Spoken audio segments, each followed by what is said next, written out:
Então vamos lá, então, aproveitar essa deixa para a gente chamar o Rubem Berta, jornalista do UOL, que vem fazendo aí uma série de reportagens, né, denunciando esse esquema de cargo secreto no governo do Rio de Janeiro. Ele vai contar essa história para a gente, mas deixa eu primeiro te dar bom dia, Rubem, seja bem-vindo ao ICL. O Rubem Berta, que revela até o momento o maior escândalo do período eleitoral, é esse escândalo do grande repórter Rubem Berta, que já foi do Globo, já trabalhou sozinho ali na sua trincheira, num blog, agora está no UOL. Esse cara é da resistência, é para valer. Bom dia, Rubem, bem-vindo. Pô, já começar com esses elogios do Chico não tem jeito melhor, né? Meu dia já começa bem demais. Você merece, muito obrigado, meu cara. aí, gente. Maravilha. Muito obrigado pela oportunidade. Rubem Berta é muito mais que uma avenida, saibam vocês todos. Muito bem, Ju. Maravilha. Volta e meia me pergunta realmente a questão do nome, e é realmente uma referência a meu avô, que foi, enfim, primeiro funcionário da Varig, presidente da Varig por muito tempo. Não cheguei a conhecê-lo, né? Ele faleceu antes de eu nascer, mas, enfim, tenho boas referências aí do meu avô. Então, o Rubem Berta é uma homenagem ao meu avô. Ô, Rubem, eu queria pedir para você explicar para a nossa audiência, principalmente, todo esse escândalo que envolve a CEPERJ, como é que essa fundação passa a ser aí um centro pagador de recursos públicos, né, para o núcleo duro do governo Bolsonaro. Explica essa história para a gente, aí passa pelos números, se você puder, por favor, também. Tá, maravilha. Enfim, a gente começou essa série de reportagens lá no UOL, na verdade, no fim de maio, né, princípio de junho. A gente detectou, eu soube através de uma fonte que isso estava acontecendo, tentei obter as informações através de lei de acesso à informação e não consegui, enfim, e aí comecei toda uma investigação. Isso, na verdade, a primeira informação que eu tive foi em março, né, quer dizer, já venho trabalhando nisso há meses, né, e aí a gente começa a descobrir que realmente, como existe, né, no nível federal, um orçamento secreto, a gente tem aqui no Rio de Janeiro, né, os cargos secretos que aos poucos vão sendo revelados, basicamente por pressão do Ministério Público e do Tribunal de Contas aqui do Estado, que entraram investigando após essas reportagens que a gente iniciou no UOL. É realmente um escândalo de um tamanho grandioso. Só para se ter uma ideia, né, após essas reportagens, o Ministério Público ele interpelou o Banco Bradesco, só para vocês entenderem como é que acontece a história, né, como é que acontecia. Enfim, a pessoa era contratada por essa Fundação CEPERJ, que é uma fundação que teoricamente seria uma espécie de um IBGE do Rio de Janeiro, tá? Uhum. Na concepção seria, enfim, uma instituição que teria um trabalho sério, mas que está completamente desvirtuado, né? Virou uma instituição para fazer contratação sem nenhuma transparência. Basicamente para isso que ela está sendo usada, principalmente agora no governo do Cláudio Castro, né? Então, enfim, essas pessoas elas eram contratadas por essa fundação, então a gente está falando aí de algo em torno de 20 mil pessoas, ainda não se sabe exatamente quantas ao mesmo tempo, mas enfim, chegando aí até 27 mil pessoas ao longo de 2022. Essas pessoas eram contratadas, como eu disse, sem nenhuma transparência, sem contra-cheque, sem publicação em diário oficial, sem nada disso. E boa parte, né, desses pagamentos eram pagamentos feitos na boca do caixa. A pessoa chegava lá no Banco Bradesco com o seu documento, pegava o dinheiro, não precisava de conta corrente, não precisava de nada, e pegava o dinheiro vivo. E aí a gente está falando de quanto? 226 milhões de reais que foram sacados em dinheiro, em espécie, este ano, por esses funcionários da Fundação CEPERJ. Este ano, somente agora, nos 7 meses de 2022.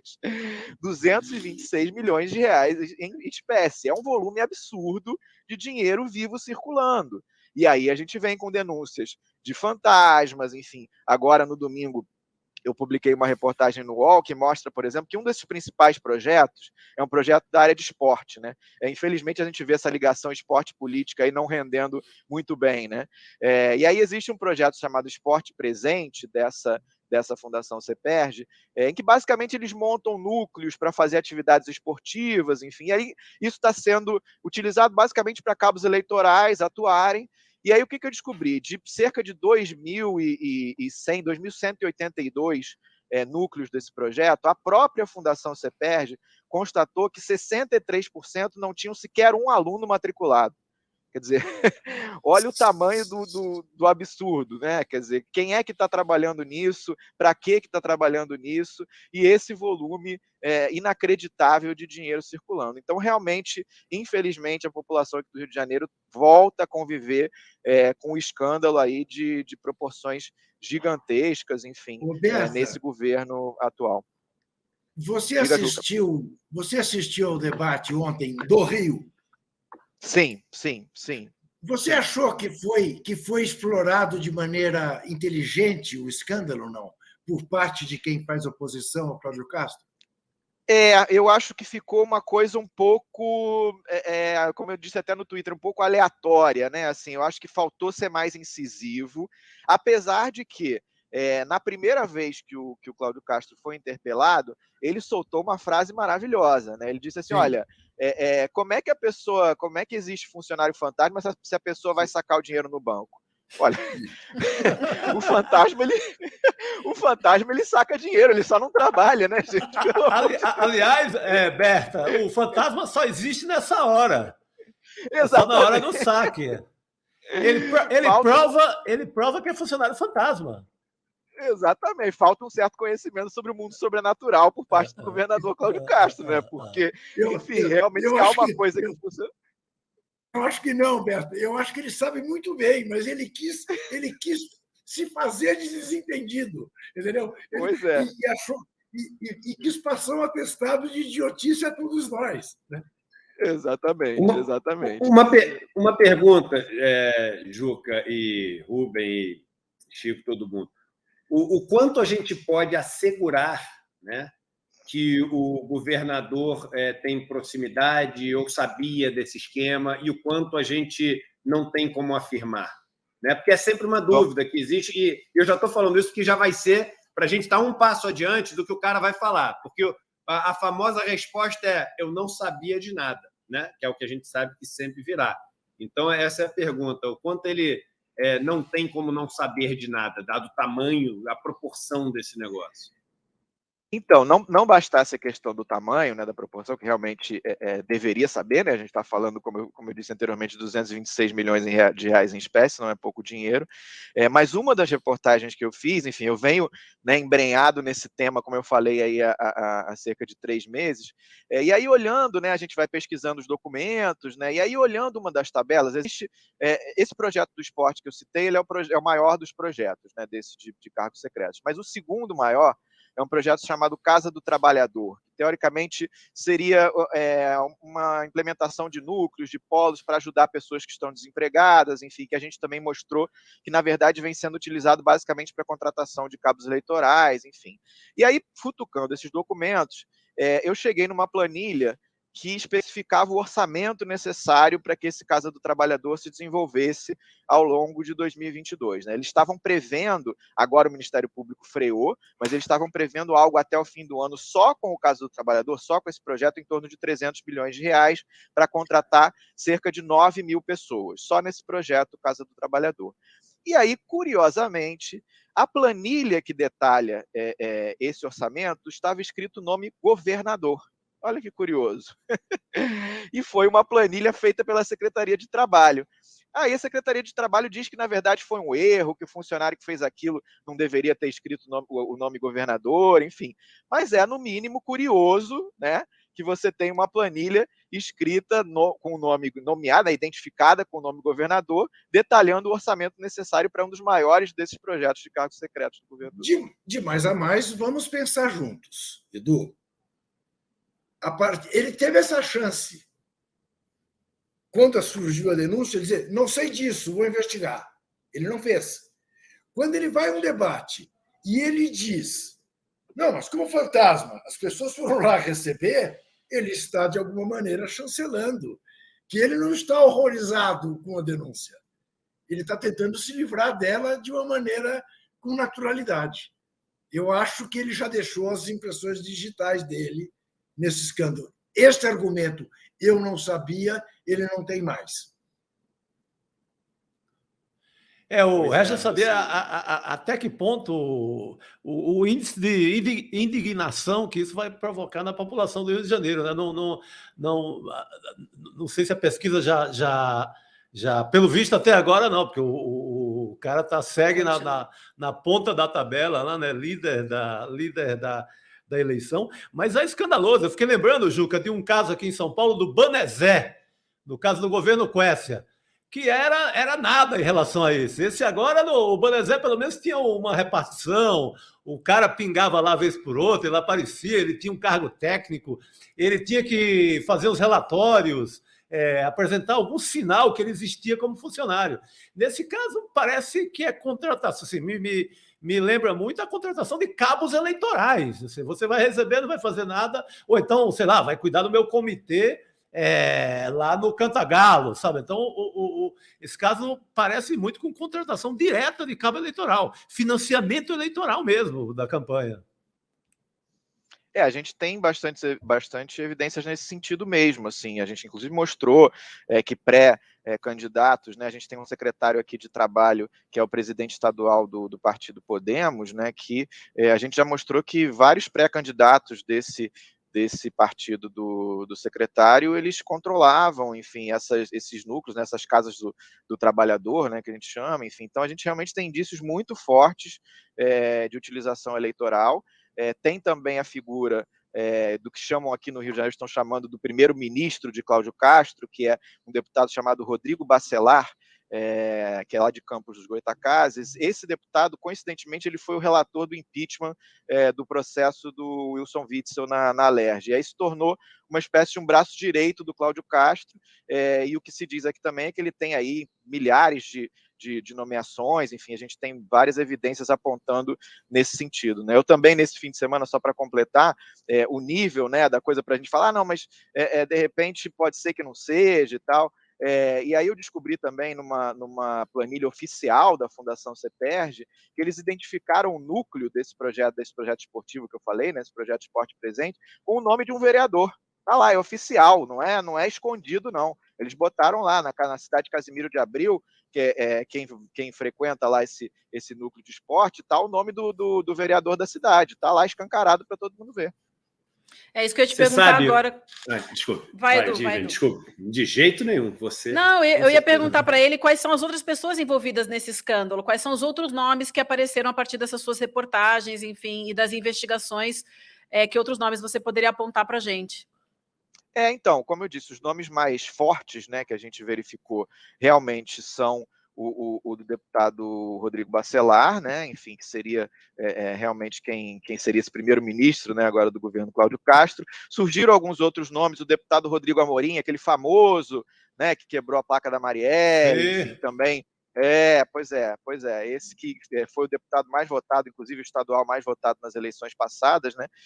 Também tem ingerência sobre a fundação. Ele que teria sido a pessoa que indicou, inclusive, o presidente da Fundação CEPERJ, que agora caiu, né? No fim da semana passada. Inclusive, a fundação está sem presidente nesse momento. Não sei quem é que vai ter, né? Quem eles vão botar para assumir esse pepino. E as informações que a gente tem é que realmente isso está meio pulverizado, assim, isso foi uma espécie de uma moeda de troca do governador Cláudio Castro para poder, enfim, formar a sua base política. Então, assim, existem deputados dos mais diversos partidos, enfim, que fizeram suas indicações para a CEPERJ. Então, realmente faz parte dessa composição política do governador. Qual é o problema que o governador vai enfrentar agora, né? Quer dizer, ele tem uma força muito grande, continua tendo, porque ele tem uma máquina pública bilionária na mão dele, a gente está falando aí dos bilhões da SEDAI, enfim, boa parte foi utilizada, inclusive, na Fundação CEPERJ, então isso é uma força muito grande que ele possui, mas a interrupção desses programas nesse momento, isso vai trazer um desconforto muito grande para o governador, porque, assim, como a gente falou, tem muito cabo eleitoral, tem muito aliado político que estava contando com isso esse ano agora eleitoral. A partir do momento que o Ministério Público barra isso, a quantidade de gente descontente que vai aparecer para reclamar é muito grande. Então, isso pode complicar um pouco a vida do governador. Então, o que eles estão querendo fazer nesse momento, né? Qual é a estratégia do governo Cláudio Castro nesse momento? Olha, enfim, a gente não sabia direito o que estava acontecendo, né? Como foi falado aqui no início. A partir do momento que soubemos, montamos uma comissão de auditoria. Comissão de auditoria é bonito, né? Montamos uma comissão de auditoria que vai investigar tudo, todos os problemas vão ser resolvidos. Vamos fazer um termo de ajustamento de conduta com o Ministério Público. Tudo fica bem. Na verdade, os projetos têm um caráter social muito importante, eles vão seguir e toca o barco, entendeu? Assim, a estratégia é essa, na verdade, tentar jogar para debaixo do tapete agora, ver se as coisas continuam minimamente para poder apaziguar os ânimos dos aliados e tocar o barco. Vamos ver se isso vai dar certo. Eu queria fazer um último comentário aqui. Aliás, pedir para a galera, hoje a gente caiu, então está faltando like, mas até pela nossa resistência aqui, pela qualidade dos temas e entrevistados, pedir um like para todo mundo. A gente está prestes aqui a finalizar o programa, então para a gente dar aquele embalo no Facebook, no YouTube aqui. Então, vamos lá, enquanto a gente está falando aqui, um clique ali. Mas sabe qual a impressão, Rubem, que me dá do Rio de Janeiro? A impressão é o seguinte, que a gente está assistindo uma daquelas séries, sabe, que mostra corrupção, que mostra o crime, etc. E aí, de repente, né, o assassinato da Marielle e o envolvimento das polícias, o jogo do bicho, o impeachment do Witzel, a mudança do governador, o esquema da rachadinha, o esquema do Bolsonaro, o vizinho que tinha um monte de fuzil, agora esse esquema do saque em dinheiro. Em algum momento, que nem numa série, em algum momento, tudo vai começar a ter elo de conexão e a gente vai falar, uau, estava tudo ligado, sabe? Estava tudo ligado, essa estrutura funcionava dessa maneira. Eu até me arrepio de medo de saber qual vai ser assim, a solução dessa trama, porque vai ser escabrosa, vai ser algo que talvez a gente nunca tenha visto, né, no nosso país de uma forma tão, enfim, tão organizada, tão montada, tão planejada e tão assustadora. É a impressão que eu tenho, que a gente está no meio da série. As coisas estão sendo reveladas, mas que a solução final dessa trama vai ser assustadora. Vocês me permitem só um último comentário, que, enfim, também acho importante, é um caso pessoal, mas que, enfim, eu acabei falando sobre isso ontem no Twitter, para a gente ver o nível de sujeira que a gente está mexendo, na verdade, né? Enfim, eu venho fazendo essas reportagens, como eu falei, estou embrenhado nisso há cerca de 3 meses, e aí, coincidentemente, agora nessa semana, enfim, ao longo dessa semana e ontem também, um jornal que foi criado há cerca de 1 mês e meio, mais ou menos, que recebeu, surpreendentemente, um jornal recém-criado recebeu R$36 mil de verba de publicidade do governo do estado, fez 2 reportagens contra mim. Quer dizer, é esse o nível do que a gente está vivendo no Rio de Janeiro. Então, o jogo é pesado, mas a gente tem que seguir aí na luta, porque realmente a situação do Estado é muito complicada. Nossa, o jornal usado ali para ameaçá-lo, para ameaçar o repórter, né? Bem, só me resta dizer, Berta, quantos anos você tem de jornalismo? 22. Não começou ontem, já tem casca grossa. Eu ia dizer para você, bem-vindo ao clube. Faz parte. É isso. A gente bota no currículo. Pronto. É isso. Verdade. O Rubem Berta não é de sair fora de uma série de reportagens fantástica como essa por qualquer coisinha, né? Por qualquer fofoca de jornal tentando... Porque é um clássico, né? Vão tentar desmoralizar o repórter, se não der, aí vão tentar uma ameaça física, aí se não der, avançam nesse processo, mas não vai segurar um repórter como o Rubem Berta. Se der certo, vou derrubar a live dele. Já derrubam a internet do Rubem Berta, mas não vai ser isso, né? Que vai segurar. Não vai ser isso que vai parar. É um escândalo, sem limite, é um escândalo muito pesado no meio da eleição. Pô. É um absurdo. Rubem, a gente quer agradecer a sua participação e dar parabéns pelo seu trabalho incrível, viu? E pela coragem, porque cada vez mais a gente precisa ser corajoso nesse país, né? Sobretudo quando se é jornalista, né?